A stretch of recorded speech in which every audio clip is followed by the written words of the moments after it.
الحمدللہ وحدہ لا شریک لہ والصلاۃ والسلام علی من لا نبی بعد۔ قربانی اپنی طرف سے بھی کر سکتے ہیں، کسی اور شخص کی طرف سے بھی کر سکتے ہیں، یعنی قربانی اپنی طرف سے کریں اور ایک حصہ کسی اور کی طرف سے کریں، یا جانور کسی اور کی طرف سے کریں، جائز ہے۔ خصوصاً حضور اکرم صلی اللہ علیہ وسلم کی طرف سے قربانی کرنا جائز ہی نہیں، مستحب ہے، آپ کی طرف سے قربانی کرنی چاہیے۔ حضرت علی بن ابی طالب رضی اللہ تعالی عنہ کے بارے میں ہے کہ ان کے پاس جانور لایا گیا، آپ نے اس کو ذبح کیا اور کیا فرمایا؟ بسم اللہ اللہم منک ولک ومن محمد لک، اے اللہ یہ جانور آپ کا عطا کردہ ہے، اے اللہ آپ ہی کے لیے ہے اور حضرت محمد صلی اللہ علیہ وسلم کی طرف سے، نبی پاک صلی اللہ علیہ وسلم کی طرف سے قربانی کی۔ پھر دوسرا جانور لایا گیا، اس کو ذبح کیا، فرمایا بسم اللہ اللہم منک ولک ومن علی لک، اللہ یہ بھی آپ کا عطا کردہ ہے، آپ ہی کی خاطر ذبح کیا ہے اور یہ علی کی طرف سے۔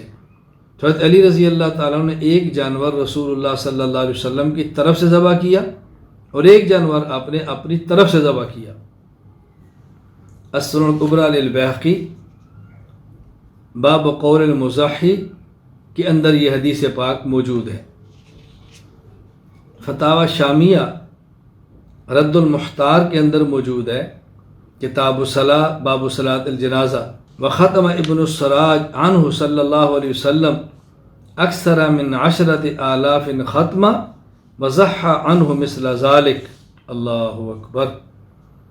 علامہ ابن سراج نے رسول اللہ صلی اللہ علیہ وسلم کی جانب سے 10,000 مرتبہ قرآن پاک ختم کیا اور آپ صلی اللہ علیہ وسلم کی جانب سے قربانیاں بھی فرمائیں، اللہ اکبر۔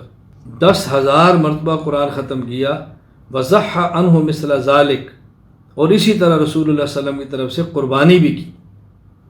علامہ ابن السراج امام زین الدین محمد بن عمر سراج الدین بن محمود شہاب الدین الرازی، وفات 20 ذوالقعدہ سن 766 ہجری۔ کس قدر اہتمام کیا ہے رسول اکرم صلی اللہ علیہ وسلم کے لیے۔ علامہ شامی فرماتے ہیں وقول علمائنا له ان يجعل ثواب عمله لغيره يدخل فيه النبي صلی اللہ علیہ وسلم فإنه أحق بذلك حيث أنقذنا من الضلالة في ذلك نوع شکر، کہ جب ہم اصال ثواب کرتے ہیں، اپنے عمل کا اجر کسی کو دیتے ہیں، تو اس میں رسول اکرم صلی اللہ علیہ وسلم تو شامل ہی ہے، بلکہ آپ کا حق ہے جو آپ نے آپ کو میں ضلالت اور گمراہی سے نکالا ہے، قربانی اٹھائی ہے، مشقت برداشت کی ہمارے آپ کا حق ہے، تو آپ کی طرف سے قربانی کرنا یا اصال ثواب کرنا، یہ گویا آپ کا شکریہ ادا کرنا ہے، اور محسن کا شکریہ ادا کرنا چاہیے۔